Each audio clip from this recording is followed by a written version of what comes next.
From JBS Studios in Greater New York, this is the JBS News Update with Teisha Bader.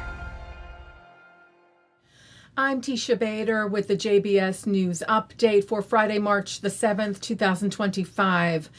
Former Israeli hostage Eli Sharabi returned to Israel from Gaza in the ceasefire hostage release deal just 4 weeks ago, met today, together with his brother Sharon, with British Prime Minister Keir Starmer at 10 Downing Street, where the Prime Minister's office said Starmer paid tribute to Sharabi's phenomenal courage and bravery. He expressed his heartfelt condolences to Eli on the loss of his wife, Lian, daughters Noya and Yahel, and brother Yossi. Hearing firsthand about his 16-month ordeal, the Prime Minister said he could not begin to imagine what Eli had been through, saying it was a brutal reminder of what the remaining hostages were enduring.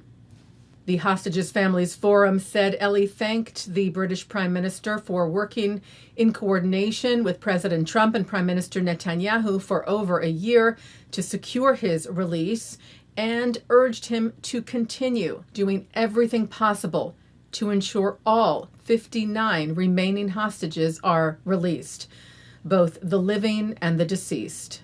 The remaining hostages have now been held in captivity in Gaza by terror group Hamas for 518 days. The IDF said today that a number of terrorists were identified who were operating near IDF forces in the northern Gaza Strip and planted an explosive device in the ground, saying an Air Force aircraft hit the terrorists to eliminate the threat. Security in Jerusalem's Old City was particularly high today for the first Friday of the holy Muslim month of Ramadan, ensuring worshipers could pray in peace and safety.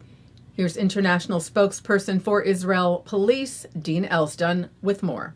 Tens of thousands of worshipers have safely arrived here in the Old City of Jerusalem for Friday prayers. Muslims and Jews of all ages arriving in a safe environment thanks to the thousands of officers who are strategically placed to provide service, regulate the traffic due to Ramadan holiday influx, and of course, respond to any threats with an emphasis on early detection of any irregularities. It's important for us, that our overall efforts here are aimed at ensuring that everyone can arrive in a safe and calm environment.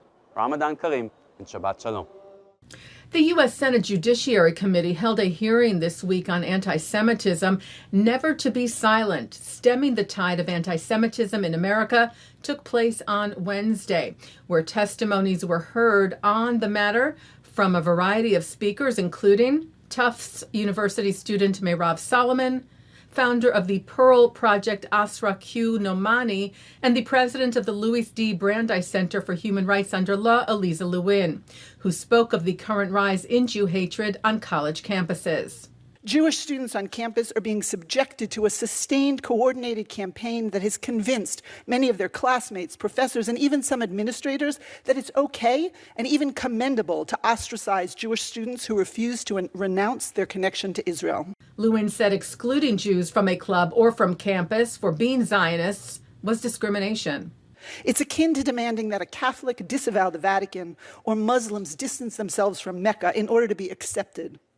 It's discriminatory, biased, and immoral. Yesterday, the Brandeis Center said it filed 3 federal complaints with the U.S. Department of Education against 3 schools in California: California State Polytechnic, Scripps College, and California's Ediwanda School District, alleging they are in violation of the Civil Rights Act. Chairman Ken Marcus saying that while more schools do recognize that their Jewish students are being targeted both for their religious beliefs and due to their ancestral connection to Israel, some shamefully continue to turn a blind eye.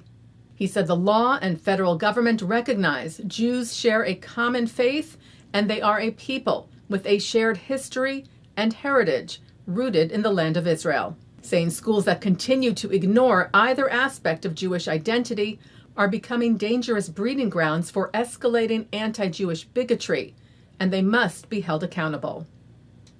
Taking a look now at our programming for tonight on JBS for Friday, March the 7th. Live Shabbat services are coming up at 6 o'clock from New York City's Central Synagogue, followed by Shabbat services from the Hampton Synagogue. At 8:30, Justin Pine speaks with Rachel Fish to discuss the rise of Jew hatred on college campuses. At 9:30, Justin speaks with Torah teacher and sociologist of American Jews, Mijal Bitton. At 10:30, it's a replay of the Hampton Synagogue Services, followed by a replay from Central. And coming up next, a look at this week's Torah Portion. And that's the JBS News Update for Friday, March the 7th, 2025. I'm Teisha Bader. Shabbat Shalom. Am Yisrael Chai.